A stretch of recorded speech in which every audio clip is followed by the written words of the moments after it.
റിയക്ക് ഒന്ന് രണ്ട് സാധനങ്ങൾ വാങ്ങിക്കാൻ വേണ്ടിയിട്ടേ കോട്ടാപ്പാടത്തേക്ക് വരുന്നുണ്ട്. അപ്പൊ എന്നോട് കോട്ടാപ്പാടത്തേക്ക് ചെല്ലുമെന്ന് പറഞ്ഞിട്ടേ വിളിച്ചിട്ടുണ്ട്. കോട്ടാപ്പാടത്തേക്ക് ഞാൻ എത്തിയപ്പോഴേക്കും നല്ല പുടുത്തം വിട്ട മഴ പെയ്തിട്ടുണ്ട്. ഞാൻ ആ മഴയെ നോക്കി ഇങ്ങനെ ആസ്വദിച്ച് നിന്നപ്പോഴാണ് ഓളുടെ വരവ്. ഓള് വന്നിട്ടുള്ളതേ മാളിക്കുന്ന് വീട്ടിൽ നിന്നാണ് കേട്ടോ. മാളിക്കുന്ന് നമ്മ ബസ് കയറ്റി വിട്ടതാണ്. ഇത്ര കാര്യപ്പെട്ടോള് വന്നിട്ടുണ്ടായിരുന്നതേ മന്തി കഴിക്കാനാണ് കേട്ടോ. രാവിലെ തന്നെ എന്നെ വിളിച്ച് പറഞ്ഞിട്ടുണ്ടായിരുന്നു എനിക്ക് മന്തി കഴിക്കാൻ പുതിയ വേണമെന്ന്. അപ്പോഴാണ് ഞാൻ പറഞ്ഞത് ഇങ്ങോട്ട് ബസ് കയറി വാവുന്ന്. അങ്ങനെ കോട്ടാപ്പാടത്തിനുള്ള ഹോട്ടലിൽ കയറിയിട്ടേ ഞങ്ങൾ രണ്ടാളും നല്ല അടിച്ചു പൊളിച്ച് മന്തിയൊക്കെ കഴിച്ചു. ഓള് ഹോസ്റ്റലിൽ നിൽക്കണതോട്ടെ അവിടുത്തെ ഫുഡൊക്കെ കഴിച്ചിട്ട് ആൾക്ക് മതിയായിട്ടുണ്ടായിരുന്നു. എന്ന് ഈ വെറുംചോറും ചമ്മന്തി അച്ചാറും ഇതൊക്കെ തന്നെയല്ലേ അവിടുത്തെ ഫുഡ്.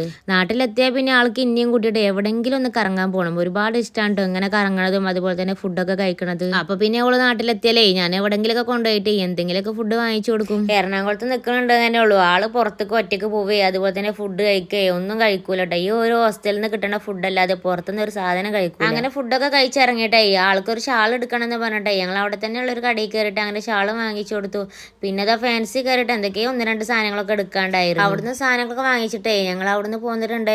ഇനി ആൾക്ക് പോകുമ്പോൾ കൊണ്ടുപോകാൻ എന്തെങ്കിലും ഉണ്ടെങ്കിലൊക്കെ ഇവിടുന്ന് തന്നെ വാങ്ങിച്ചു കൊണ്ടുപോകുക. ഈ സാധനങ്ങളൊക്കെ അവിടുന്ന് കിട്ടൂല, അവിടുന്ന് വാങ്ങിച്ചൂടെ. ബാഗിൽ ഒരുപാട് ലഗേജ് ആയിട്ട് ഇങ്ങനെ ഏറ്റി പോകണ്ടേന്ന് ചോദിച്ചാലേ ആള് പിന്നെ ഒറ്റക്ക് അവിടെ പോയി വാങ്ങിക്കണ്ടേന്ന് പറഞ്ഞിട്ടേ ഒക്കെ ഇവിടുന്ന് തന്നെ വാങ്ങിച്ചുകൊണ്ട് പോകും. പിന്നെ കോട്ടാപ്പാടത്ത് നിന്ന് കുറച്ച് മുട്ടായും വാങ്ങിച്ചിട്ടേ ഞാൻ ഓളം ഇങ്ങോട്ട് മാളിക്കുന്നൊക്കെ ബസ് കയറ്റി വിടണമെന്നാണ് കരുതിയിട്ടുണ്ടായിരുന്നത്. അപ്പോഴാണ് കോട്ടാപ്പാടത്ത് ബസ് കാത്ത് നിന്നപ്പോഴേ ഇമ്മ ഓളുടെ കൂടെ അങ്ങോട്ട് വീട്ടിലേക്ക് വാവെന്ന് പറഞ്ഞ് വിളിച്ചത്. ഉമ്മ വിളിച്ചാൽ പിന്നെ പോരാതിരിക്കാൻ പറ്റില്ല. അങ്ങനെ വീട്ടിലെത്തിയപ്പോൾ ഉമ്മ ഞങ്ങൾക്ക് ഓരോ ബൂസ്റ്റൊക്കെ കലക്കി തന്നു. ബൂസ്റ്റ് കുടിച്ചുകൊണ്ടിരുന്നപ്പോഴാണ് ഉമ്മന്റെ റൂമിൽ കൊണ്ടുപോയിട്ട് ഇതാ ഈ ഒരു സംഭവം കാണിച്ചു തന്നെ കേട്ടോ. ഞങ്ങളുടെ വീട്ടിൽ തന്നെ ഉണ്ടായതാണ് ഈ ഒരു പഴം. സത്യം പറഞ്ഞത് നേന്ത്രപ്പഴം അല്ല കേട്ടോ, ചെറുപഴമാണ്. അങ്ങാടിപ്പുറത്ത് വീട്ടിലുണ്ടായിരുന്നപ്പോഴേ അവിടുന്ന് കഴിച്ചപ്പോൾ ഞങ്ങൾക്കൊക്കെ ഇഷ്ടമായിട്ട് ഉമ്മ അങ്ങനെ ഇവിടെയും കൊണ്ടുവന്ന് കുഴിച്ചിട്ടതാണ്. അപ്പൊ ഞാൻ ഉമ്മയോട് പറഞ്ഞിട്ടുണ്ടായിരുന്നു ഈ ഒരു പഴം പഴുക്കുമ്പോൾ എന്തായാലും വിളിക്കണമെന്ന്. അതുകൊണ്ടാണ് ഉമ്മനെ വിളിച്ചിട്ടുണ്ടായിരുന്നത്. സത്യം പറഞ്ഞത് ചെറുപഴമാണ്, പേരൊന്നും എനിക്കറിയില്ല കേട്ടോ. നല്ല ടേസ്റ്റുമാണ് കഴിക്കാൻ. വൈകുന്നേരത്തെ പിന്നെ കാക്കുവിനെ കൊണ്ടുവരാൻ വേണ്ടി വന്നിട്ടുണ്ടായിരുന്നു. അങ്ങനെ പൂരിന് വെക്കാൻ ഞങ്ങൾ ഫ്രൂട്ട്സും അതുപോലെ തന്നെ ഏഷ്യലിന് കുറച്ച് മിഠായി വാങ്ങിച്ച് അങ്ങനെ വീട്ടിലേക്ക് തിരിച്ചു പോന്നു. അപ്പൊ ഇത്രേ ഉള്ളൂ.